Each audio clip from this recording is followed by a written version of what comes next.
So, here we are. Weatherstrip's in. Right now I'm just kind of going over it. There's some residual Weatherstrip glue in there, and just in some spots. So over the next few days I'll just kind of clean that stuff up. Just a little bit of paint thinner and a Q-tip or a rag or whatever. It just takes it off. All is good. I broke my own rule. Turned out that it worked pretty good as far as the going ahead just a little bit.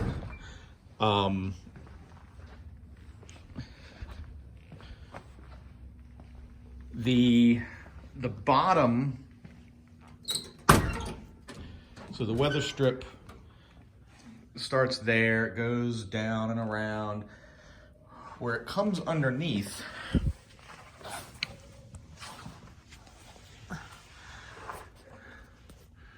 okay, it's got these pins, okay, and they go into the holes that are already there in the door.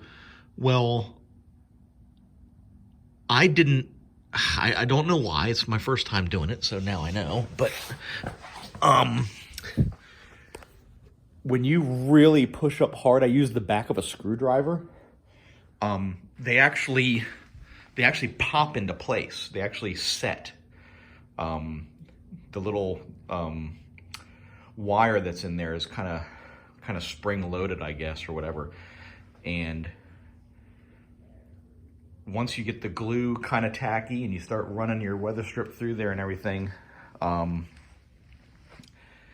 it really does hold itself in place pretty good. So I was able to, just with that and the tape and making sure that the weather stripping glue was kind of tacky, I was able to run it pretty much all the way. Once I made sure that the everything going down the side, that inside there was good to go. So yeah, pretty much it. So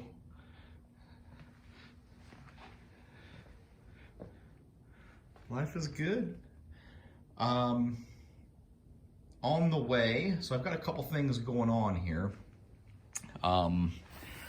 First is I've gotten myself out of liking this shift lever.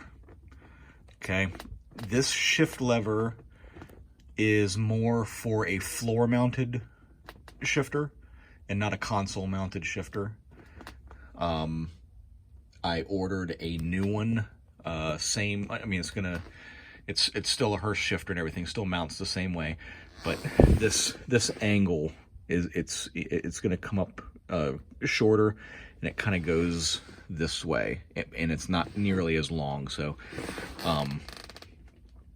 that'll I think kind of work out better. And then once I get that in there, then I'm gonna really hammer the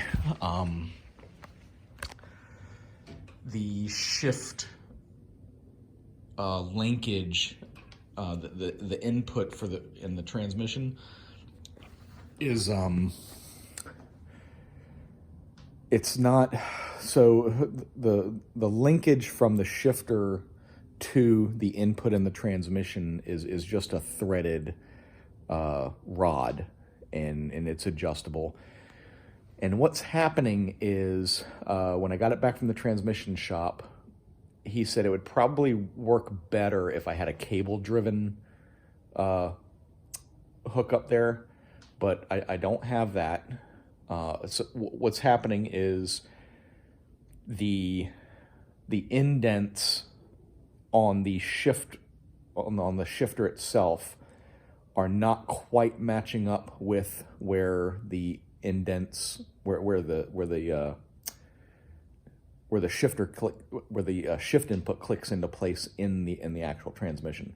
So what ends up happening is the shifter is telling me that it's in drive, it's in, you know, D, third gear, and it's in the pocket, but it's not quite there. And what the result is it's not shifting very smoothly. It's shifting almost like the what's it called? The vacuum modulator, I think, underneath there. That has to be adjusted. It kind of sets your shift points and things like that. That's what I thought the problem was, but it's not.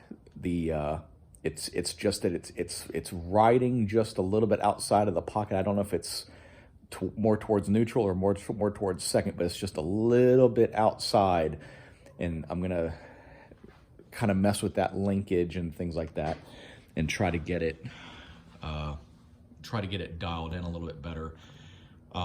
If I kind of overshift it one way or the other, it shifts like a perfectly normal, everyday 3-speed automatic vehicle. It's really, really nice.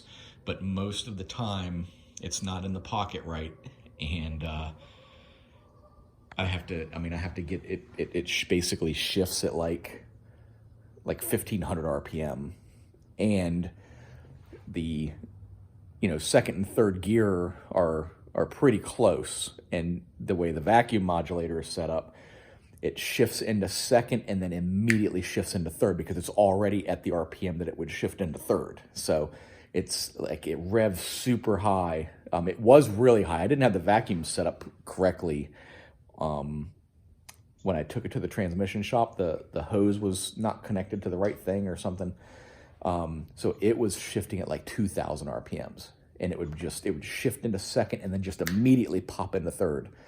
So now it's shifting at like maybe 13 to 1500 RPM, which it's a little better, but it gets to second and then just immediately shifts into third. So it's not very smooth, to say the least. The guy says probably not great for the transmission, but they would be happy to